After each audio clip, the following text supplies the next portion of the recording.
voorreg om weer vanmôre elkeen te groet in die wonderlike naam van die Here Jesus. En ja, ons kan sommer sien dat die koue begin vat aan ons almal.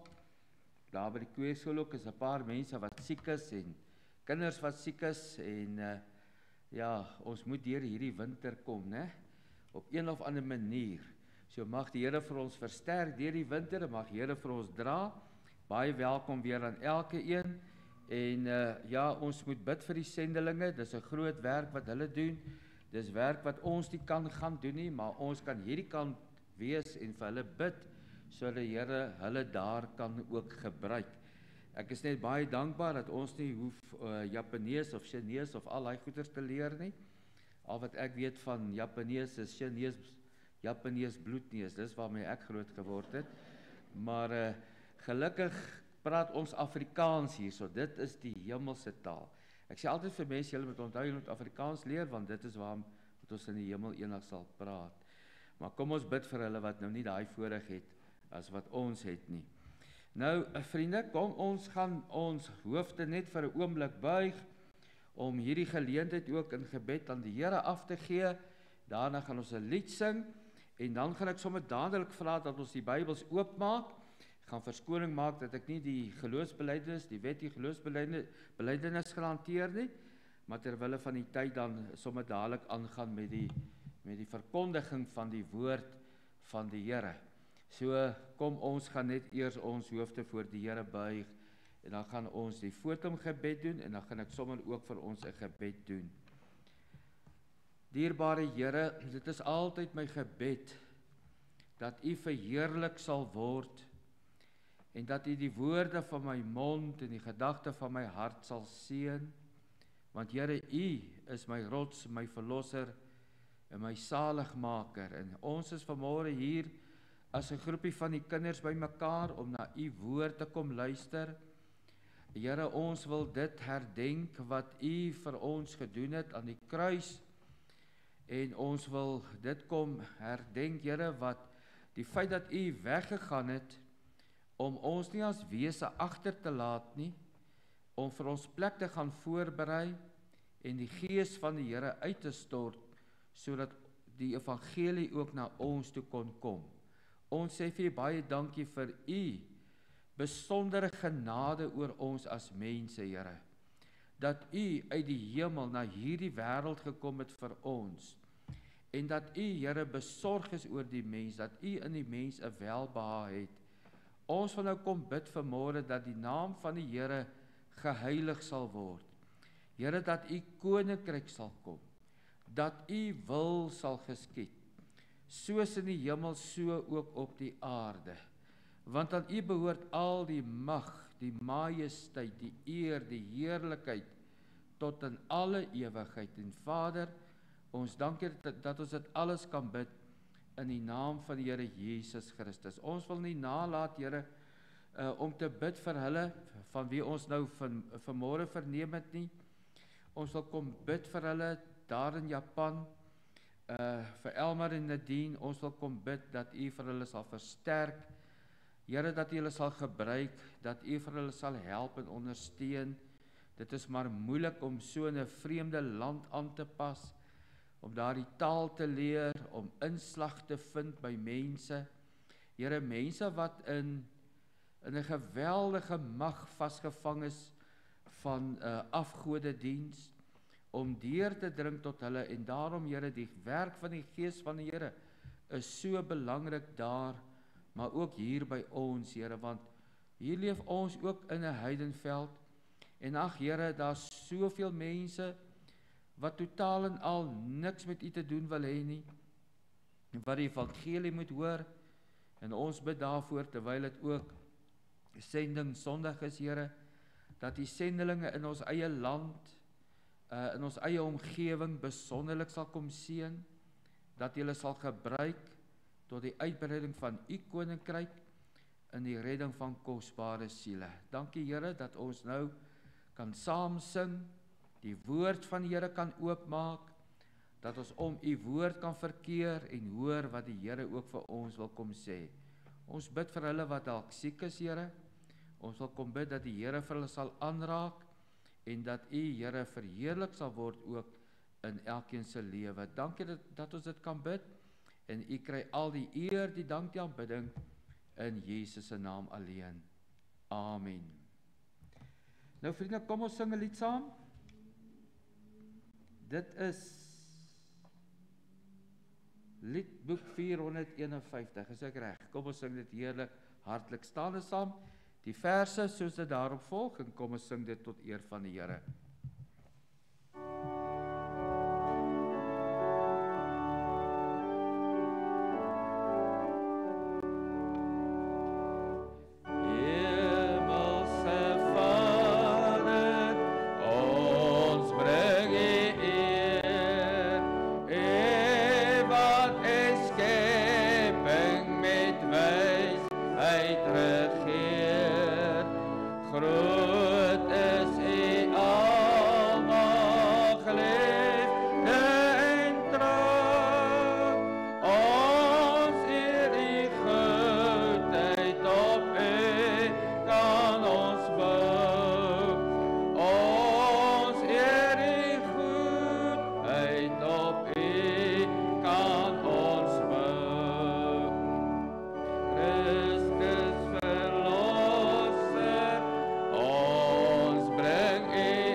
Nou vriende, maak solank die woord van die Here oop. Ons lees uit Johannes hoofstuk 16. Johannes hoofstuk 16. Ons gaan nou nie weer saam bid nie, maar sommer dadelik lees en die woord van die Here verkondig, soos wat die Here dit ook op ons harte kom lê. Dan mag die Here dan sy woord aan ons harte kom seën en dit kom heilig. Nou vriende, ons het nou donderdag, as die Here wil, is dit hemelvaart, amptelik dan hemelvaart. Nou vroeër jare was dit mos nou 'n vakansiedag gewees, en dan het almal geweet dit is hemelvaart. En die meeste mense het nou maar net 'n dag by die werk afgevat, en die kinders het die skole uitgehou en gaan vakansie hou of wat ook al, en nie regtig gedink aan wat hemelvaart is nie, en waaroor dit gaan nie. Maar daar was tog meer 'n bewussyn van hemelvaart, toe daar nou nog 'n amptelike vakansiedag oor dit was, wat eintlik 'n Christelike vakansiedag was. Maar nou, ek sê nou vakansiedag, want die meeste het dit gedink, dit is net 'n vakansiedag. So, nou is daardie dag nie meer amptelik op die kalender nie, so dit is nou nog net vir ons as kinders van die Here om dit te vier. En ek dink tog dat baie verloor die betekenis. Ek weet nie altyd waaroor gaan dit nie. Want ons vier 'n Paasfees en Pinksterfees en Kersfees, wat vir ons uitstaande dae is en oomblikke is in die feeskalender van die Christendom. Maar hemelvaart word so bietjie in die agtergrond geskuiwe. En mag die Here vir ons help om vanmôre net deur hierdie boodskap net so ietsie meer te verstaan waaroor dit gaan. Waarom moes die Here Jesus weggaan en wat hou dit vir ons in? So, ons gaan net lees die eerste 14 verse van Johannes hoofstuk 16. Hierdie dinge het ek vir julle gesê, dat julle nie mag struikel nie. Nou, hoekom sal die Here dit sê? Want daar sou vir hulle 'n besondere, moeilike tydperk voorlê. Nie net vir hom nie, hy sou van hier af gegaan het om gekruisig te word, en wanneer hy weg sou gaan, en Pinksterdag sou aanbreek, sou daar 'n geweldige vervolging kom, onder Nero, die keisers, die Romeinse keisers, en die kinders van die Here sou regtig waar gejag word, en daar sou besondere vervolging kom. En so die Here sê vir hulle hierdie dinge voordat dit alles gebeur. Hy sê, ek sê vir julle hierdie dinge, sodat julle nie mag struikel nie. Hulle sal julle uit die sinagoges ban. Ja, daar kom 'n uur dat elkeen van julle, of wat julle om die lewe bring, sal dink dat hy 'n diens aan God bewys. En dit sal hulle aan julle doen, omdat hulle die Vader nie ken nie, en my ook nie. Maar hierdie dinge het ek vir julle gesê, sodat wanneer die uur kom, julle kan onthou dat ek julle dit gesê het. Maar ek het julle dit nie van die begin af gesê nie, omdat ek saam met julle was. En nou gaan ek na hom wat my gestuur het, en niemand van julle vra my, waar gaan jy nie? Maar omdat ek dit vir julle gesê het, het droefheid julle hart vervul. Net die gedagte dat hy sou weggaan, dat hy vir hulle gesê het, alle Matteus en deur die evangelies, dat hy gaan om gekruisig te word, het hulle harte met droefheid vervul. Ek meen, Petrus het gekom en gesê, dit sal nooit met u gebeur, mag die Here dit verhoed dat dit met u gebeur. En die Here moes hom eintlik bestraf, want dit moet gebeur, en dit sou gebeur, en dit het gebeur. Hy sê, maar ek sê vir julle die waarheid, dit is vir julle voordelig dat ek weggaan. Want as ek nie weggaan nie, sal die Trooster nie na julle kom nie, maar as ek weggaan, sal ek hom na julle stuur. En as hy kom, sal hy die wêreld oortuig van sonde en van geregtigheid en van oordeel, van sonde omdat hulle in my nie glo nie, en van geregtigheid omdat ek na my Vader gaan en julle my nie meer sal sien nie, en van oordeel omdat die owerste van hierdie wêreld geoordeel is.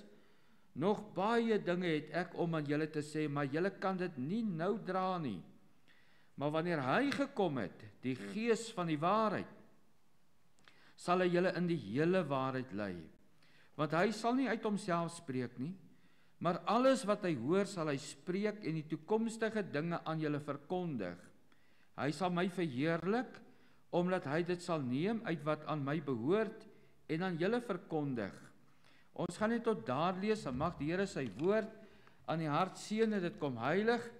En vriende, wanneer u nou by die huis kom in die kans en geleentheid, ook in voorbereiding vir die Pinkster wat van volgende Sondag soos die Here wil sal wees, die Pinksterdienste, gaan lees dan nou asseblief dit wat verder gesê is oor die werk van die Heilige Gees.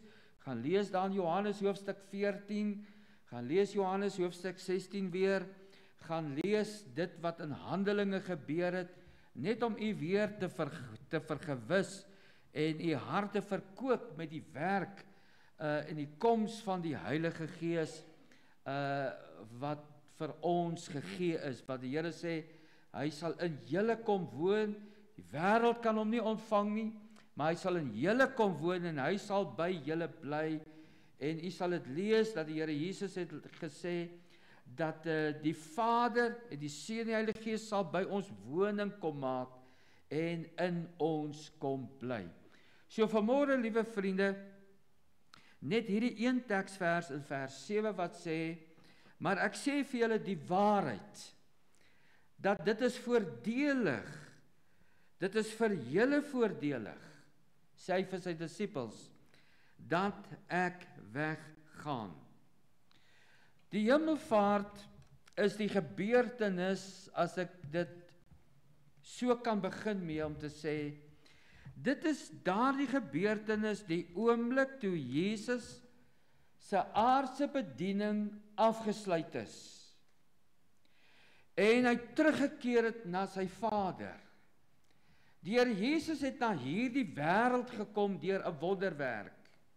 Sy Vader het hom na hierdie wêreld gestuur, en hy het 'n maagdelike geboorte, 'n wondergeboorte ondergaan om as 'n baba gebore te word, 'n wonderwerk van die Here, 'n maagdelike geboorte, is hy hiernatoe gestuur na hierdie wêreld toe, en hy's weer deur 'n wonderwerk terug na sy Vader.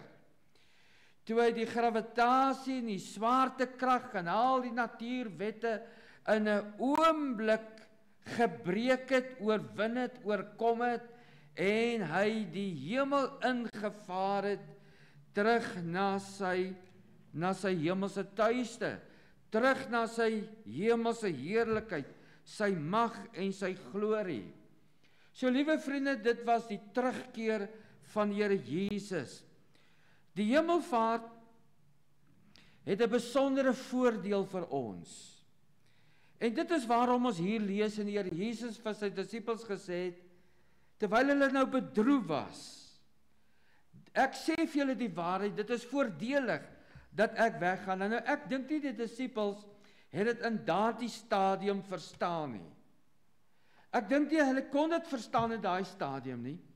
Want die Here Jesus het nou vir 3 jaar by hulle, saam met hulle, tussen hulle gelewe. Hulle het gesien wat hy doen, die wonderwerke het hulle belewe. Hulle het beleef hoe dat hy met die wind praat en die see kalm raak, hoe dat hy dowes laat hoor, hoe dat hy selfs dooies opwek, mense wonderbaarlik oprig en gesond maak, hoe dat hy sondes vergewe. Hulle het wonderlike dinge saam met hom belewe. En hulle het ook alles verlaat om hom te volg. Hulle het hulle visvang, hulle het hulle werk het hulle gelos, hulle het alles gelos om die Here Jesus te volg. En hier sê die Here Jesus, ek gaan weg. En hy sê vir hulle, dat dit is vir julle voordelig. Maar hy sê vir hulle, dit is die waarheid. En hy sê ook, en ons het dit gelees, dat daar is nog baie dinge wat ek aan julle kan sê en wil sê, maar julle kan dit nie nou dra nie. Hulle kan nie nou alles vat wat die Here vir hulle sê nie. Maar hy sê dat die Gees van die Here sal kom, en hy sal julle leer, en hy sal verder gaan met die bediening wat ek onder julle begin het, met dit wat julle gesien en gehoor en verstaan en geleer het, en van kennis geneem het. As die Gees van die Here kom, dan sal hy julle verder neem. En hulle het dit nie toe verstaan nie, en dit is waarom ons ook hier lees, dat hulle was bedroef, hulle was hartseer. Hoekom sal die Here Jesus nou weggaan? Maar later sou hierdie mense dit verstaan. So ek wil met u praat vanmôre, liewe vriende, oor die voordeel. Wat hou dit vir ons in? Wat sê dit vir ons, die voordeel van die hemelvaart? Nou die eerste voordeel van die hemelvaart is natuurlik dit wat ek in die begin gesê het. Dit bevestig dat die aardse bediening van Jesus volbring is. Dat dit wat hy op aarde moes kom doen, gedoen is. Dat dit waarvoor sy Vader hom na hierdie wêreld gestuur het, dat dit gedoen is. Dat dit wat die wil van sy Vader was, dat daardie wil volkome afgehandel was en volkome gedoen is. Daarom lees ons byvoorbeeld in die hoëpriesterlike gebed, Johannes 17, dat die Here Jesus, toe hy tot sy Vader bid, sê, Vader, die werk wat U vir my gegee het op aarde, dit het ek gedoen. In die raadsplan van die Here, in die onenige, in die absolute, oneindigende ewigheid, voordat alles nog daar was daar 'n besluit geneem, dat iemand na hierdie wêreld sou moes kom, om mense te kom red. Omdat mense verlore gebore sou word. En God se wil en God se raadsplan was dat hy self na hierdie wêreld sou kom, deur sy seun, en mens kom word het, vir die mens wat in sonde ontvang en gebore sou word. Vriende, daarom is die verlossing van God, wat God kom aanbied het deur die bloed van die seun, deur die kruishout van Golgotha, dat Jesus die sondedraer sou word, dat hy ons sonde las en ons straf oor sonde op hom sou kom neem.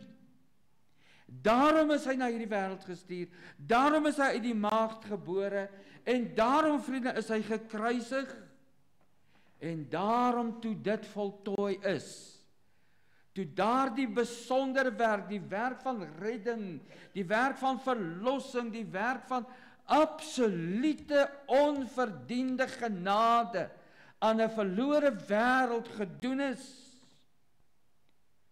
hy terug om sy posisie, sy verheerlikte posisie aan die regterhand van sy Vader op te neem, van waar hy vandag regeer. Hebreërs 10 vers 12 sê, maar hy het nadat hy een slagoffer vir die sondes gebring het, hy het 'n slagoffer geword vir ons. Hy is as lam van God geslag, nadat hy een slagoffer vir die sondes gebring het, vir altyd gaan sit aan die regterhand van God. Vriende, toe die Here Jesus aan daardie kruishout gehang het, en hy sonde gemaak is, en die straf vir ons sonde gedra het, en hy het geroep het, dit is volbring, het hy die mag van sonde gebreek, die mag van die dood oorwin, want hy het opgestaan, en hy leef, en hy is terug na sy heerlikheid, om te regeer.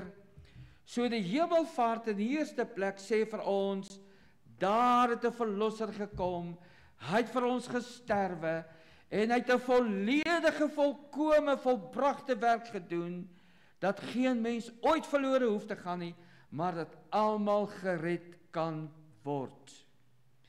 Maar liewe vriende, hy het op aarde sy versoeningswerk, sy taak kom afhandel. Die hemelvaart is die bevestiging daarvan. Maar wat het nou gebeur met die hemelvaart? En waar is Jesus nou op hierdie oomblik? Daarom die volgende voorbeeld, of die volgende voordeel van die hemelvaart, is dat die hemelvaart is die begin van Jesus se hemelse bediening. En die hemelse bediening van die Here Jesus is dat hy is hoëpriester. Nou daar is 3 ampte waarvolgens Jesus gesalf is. Hy is gesalf as profeet, hy was dit. Hy is gesalf as hoëpriester, en hy is ook die komende koning, hy sal ook terugkom. Maar liewe vriende, die Here Jesus met sy hemelvaart het sy aardse bediening afgesluit, om nou as hoëpriester vir ons te verskyn voor die Vader. Hy tree nou vir ons in.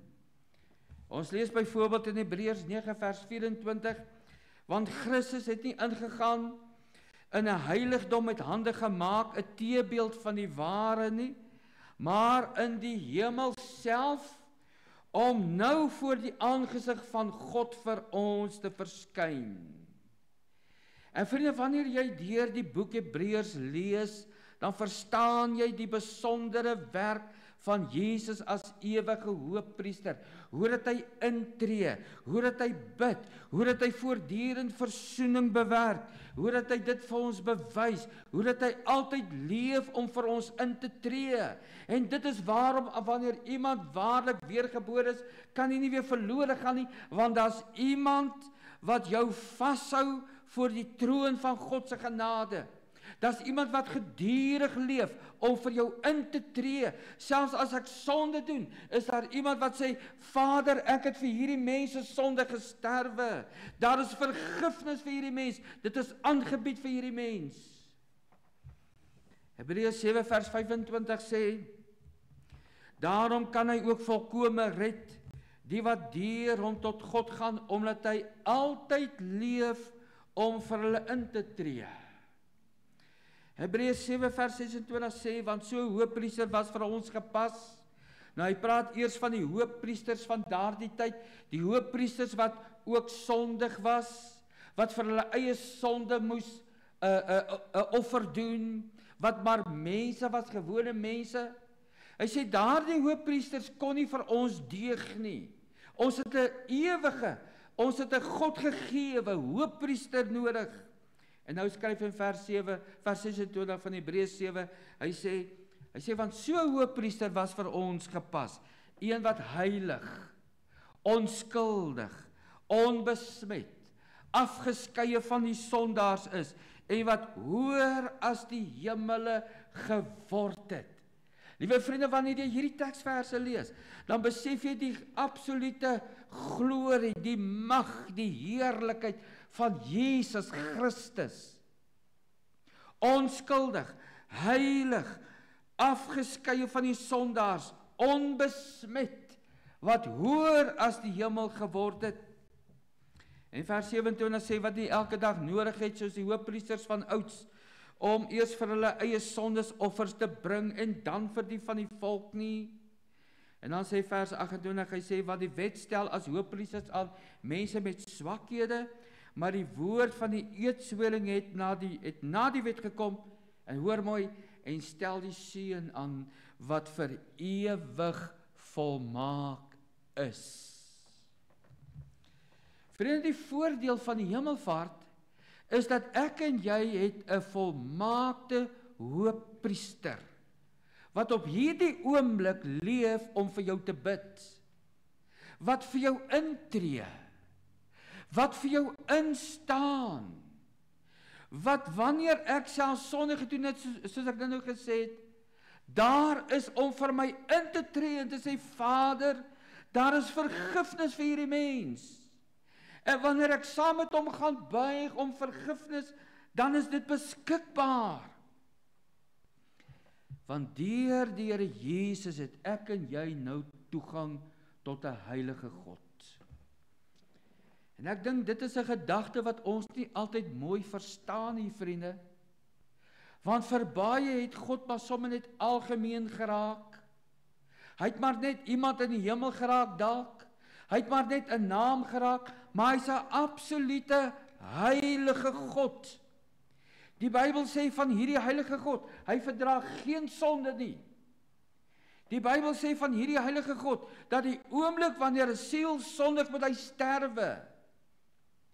Die Bybel sê van hierdie heilige God, dat hy is afgeskeie van sonde. Sy oë kan sonde nie eers aanskou nie. En nou is ons hier op hierdie aarde. En ons doen dikwels dinge wat nie reg is nie. Ons dink dikwels dinge wat nie goed is nie. Ons handel en ons wandel is dikwels ver verwyder van die wil van die Here. En as God na ons moet kyk sonder Christus, kan geen een van ons bestaan nie. Maar omdat die Here Jesus 'n volmaakte offer gebring het, en hy dit aanbied aan sy Vader, kyk die Vader deur hierdie offer, deur die Seun, kyk hy nou na ons. En dan is daar in Christus en deur Christus vir jou en vir my genade. Dis waarom ons kan lewe. Dit is waarom ons kan bestaan. Dit is waarom ons getuies vir die Here Jesus kan wees. Want sy genade kom na ons toe deur Christus wat op hierdie oomblik leef om vir jou en vir my in te tree. Vriende, ek dink nie ons besef altyd die besondere voordeel wat ons nou het, dat daar iemand in die hemel is wat vir jou bid. Jy weet, wanneer ek hoor, iemand het vir my gebid, dan bemoedig dit my. Wanneer ons hier sê, mense, hier is iemand siek, of hier is mense daar in omstandighede, kom ons bid vir hulle. Is dit geweldig ondersteunend, wanneer mense hoor, daar is 'n gemeente, daar's ander wat vir hulle bid. Wel, die Here Jesus bid vir jou. Die Here Jesus bid op hierdie oomblik vir elke een van sy kinders. Hy's God, hy's almagtig, hy kan dit doen. Hy tree vir ons in. En deur sy gebede en die gebede van kinders van God, is daar 'n heilige God wat ag gee op ons as sy kinders, wat weet van ons, wat kennis dra van ons, omdat hy vir ons bid. Hy is 'n hoëpriester, die ewige hoëpriester wat vir ons bid. Hy bid vir die redding van siele.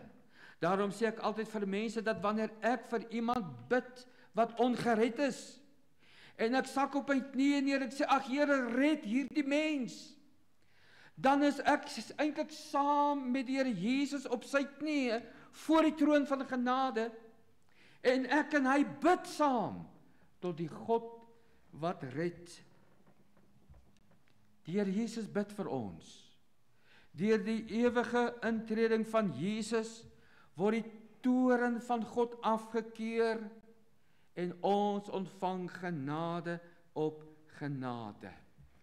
Vriende, Hebreërs 4 vers 15 sê vir ons, of laat ek net vers 14 ook lees, hy sê, terwyl ons dan 'n groot hoëpriester het, is nie mooi as die Bybel so van die Here Jesus praat, hy sê ons het 'n groot hoëpriester. Hy sê wat deur die hemele deurgegaan het, naamlik Jesus, die Seun van God. Laat ons hierdie belydenis vashou. Wat is hierdie belydenis? Hy sê, want ons het nie 'n hoëpriester wat nie met ons swakhede medelee kan hê nie, maar een wat in alle opsigte versoek is, net soos ons, maar sonder sonde. So die Here Jesus het versoeking beleef, die Here Jesus het trauma belewe, die Here Jesus het krisisse belewe, hy weet van alles wat ek en jy kan belewe.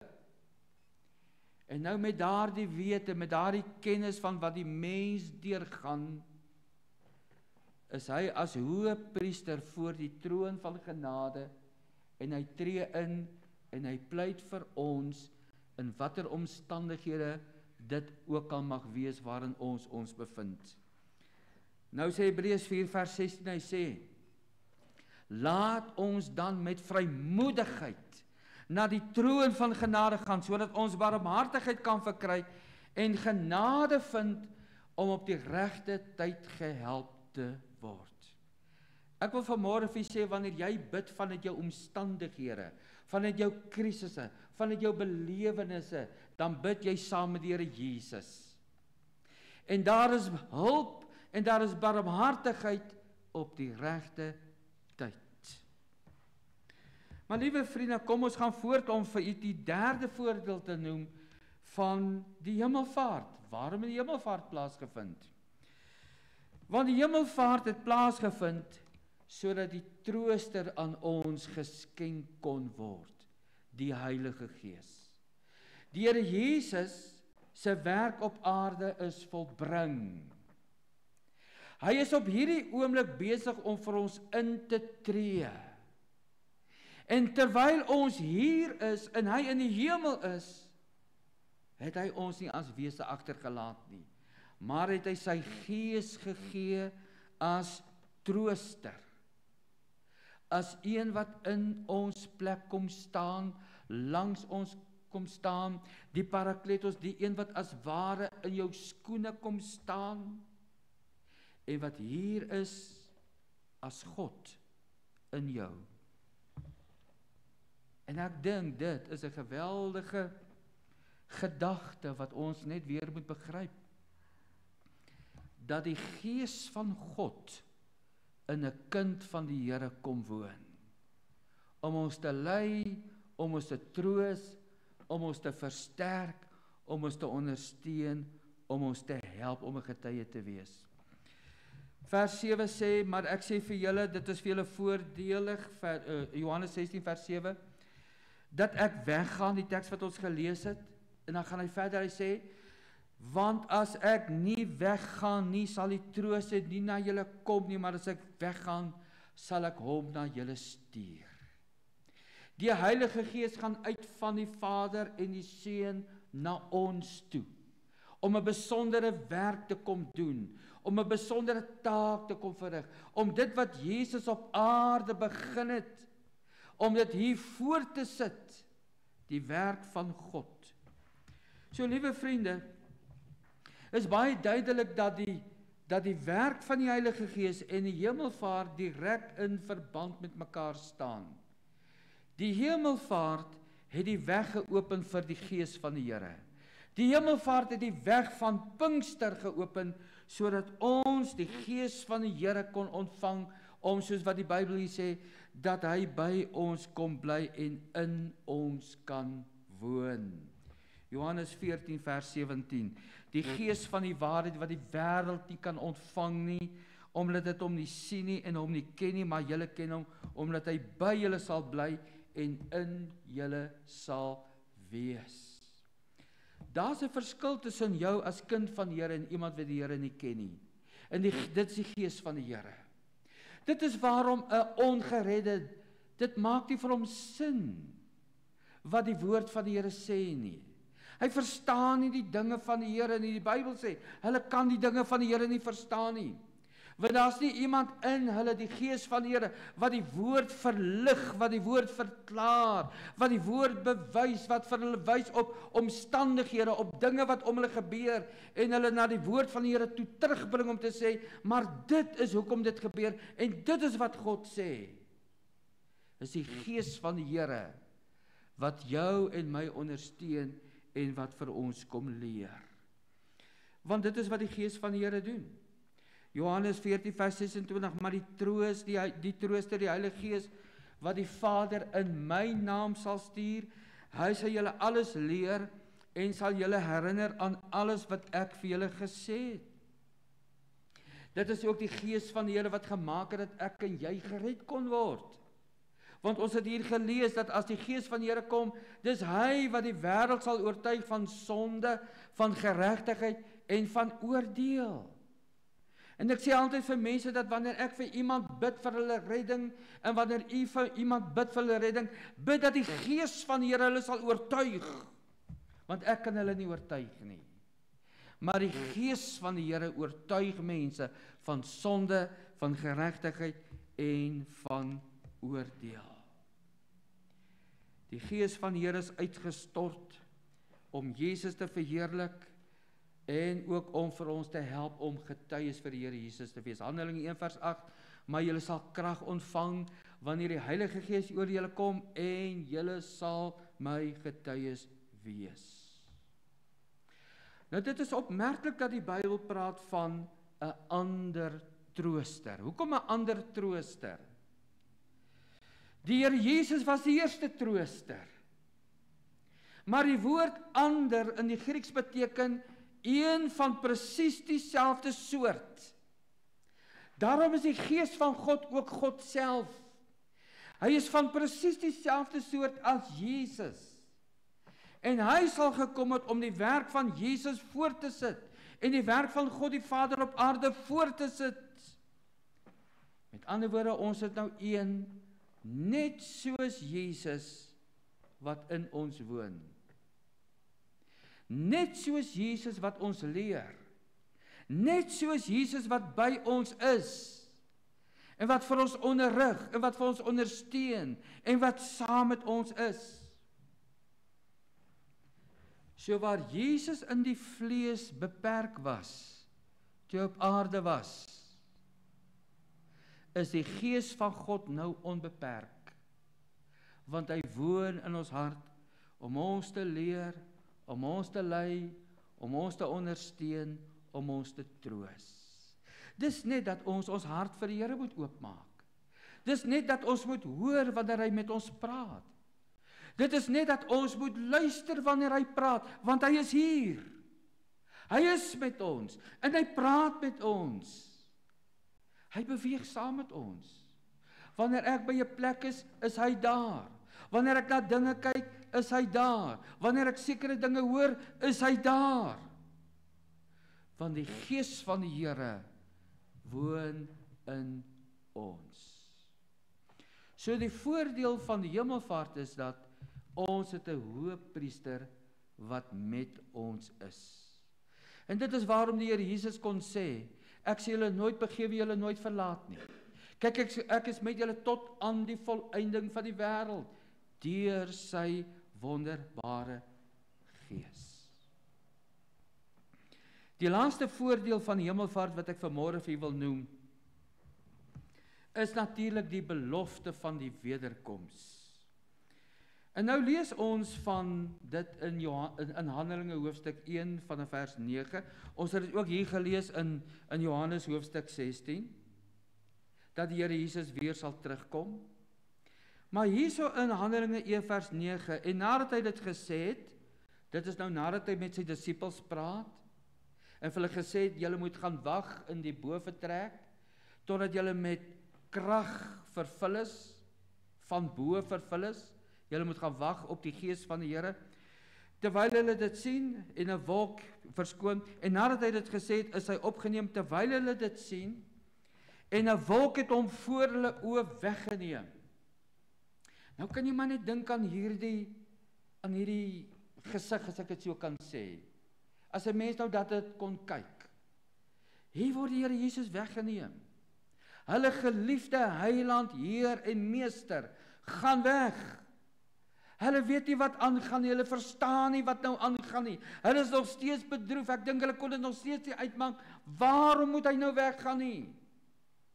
Maar hy het gesê, dis voordelig dat ek weggaan, dis al wat hulle nou weet. En al wat hulle weet is dat die Here Jesus het gesê, dis die waarheid dat dit vir hulle voordelig is.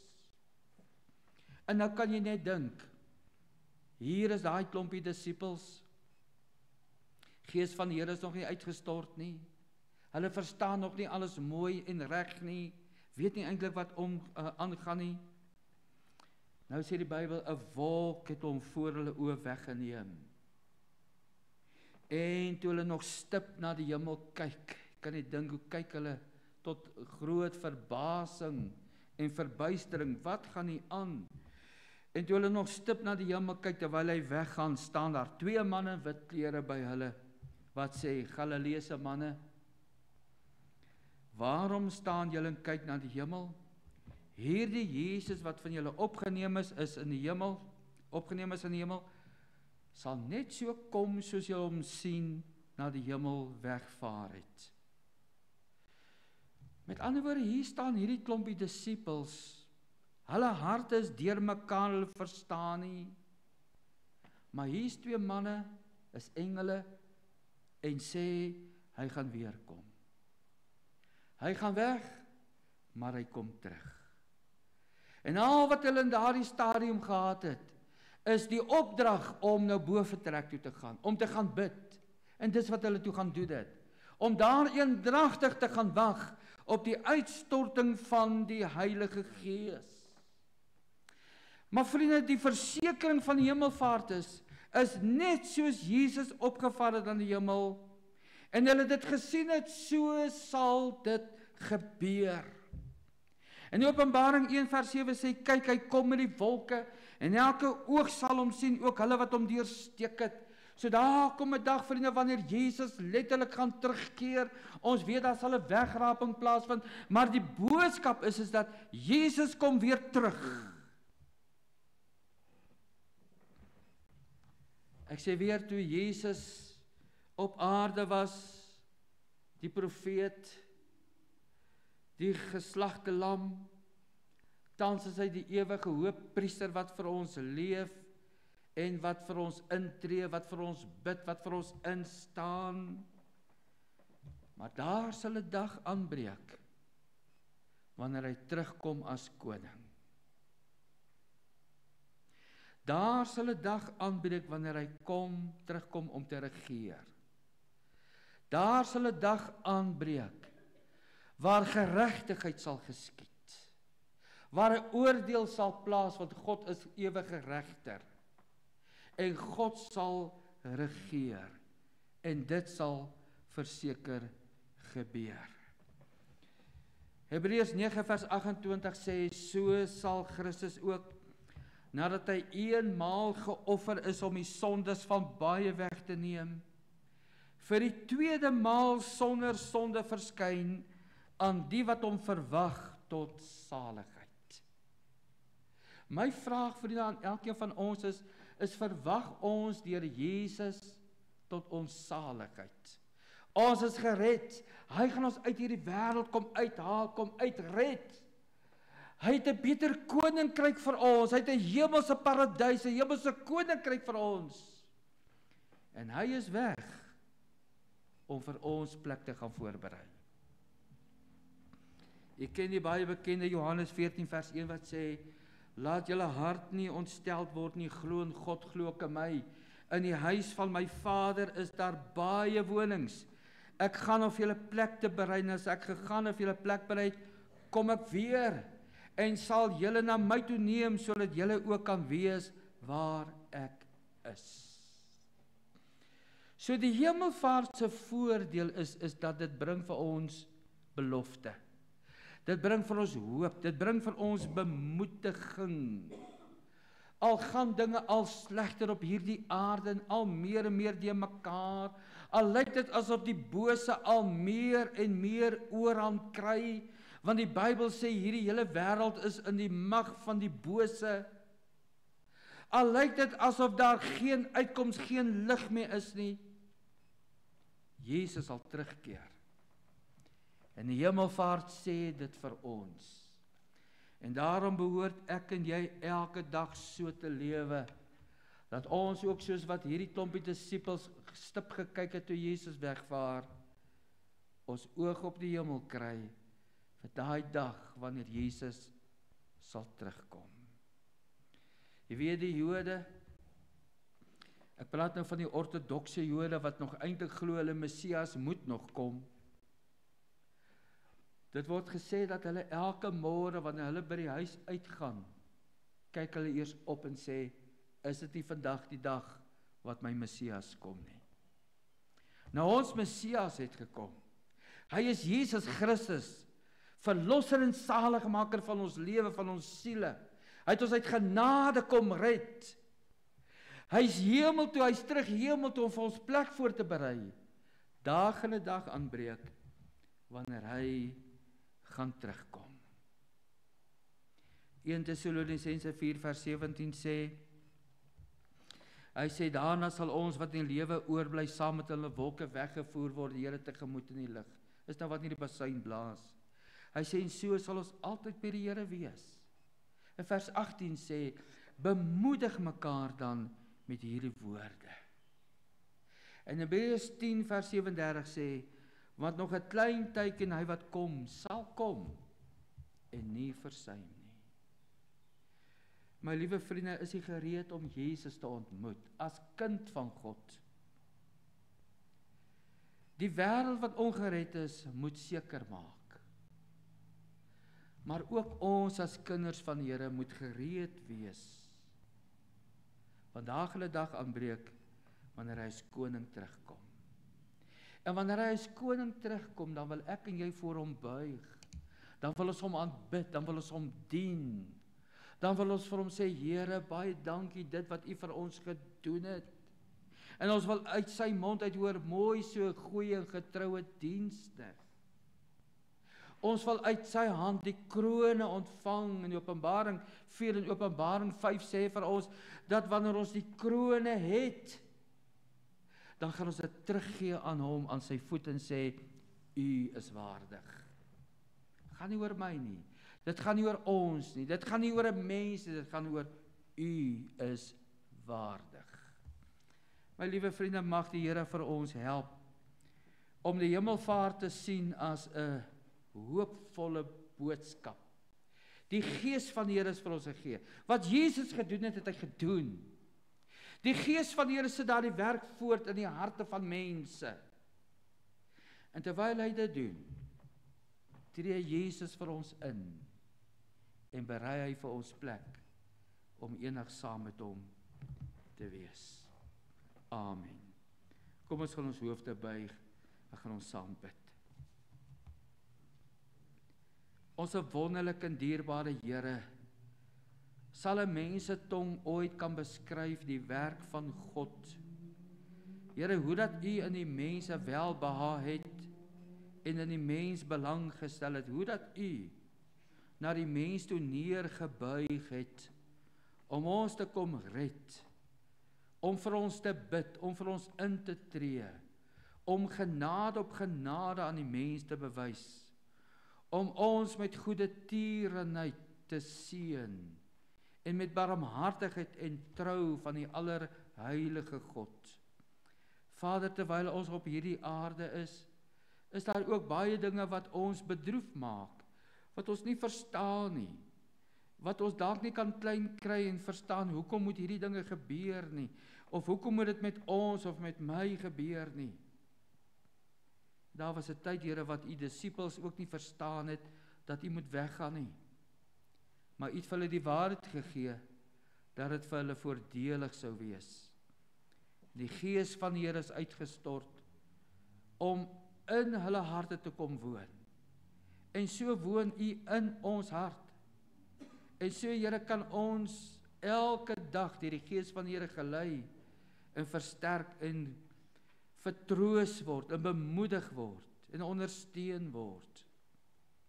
Here, ons dankie daarvoor. Seën ons dan ook met hierdie wete, Here, dat u weer gaan kom, omdat hy wat weggegaan het, weer terug sal kom. Ons eer u daarvoor, ons leef met 'n blye verwagtinge, 'n wonderlike versekering, dat hy wat leef, hy sal terugkom. Vader, ons eer u, in Jesus naam met dank. Amen. Vriende, kom ons sluit ons diens af. Kom ons sing heerlik, hartlik staande saam. Ons juig ons oor ons Heer se kroning. Dit is Gesang 154. Kom ons sing dit heerlik, hartlik staande saam, die eerste en die derde vers.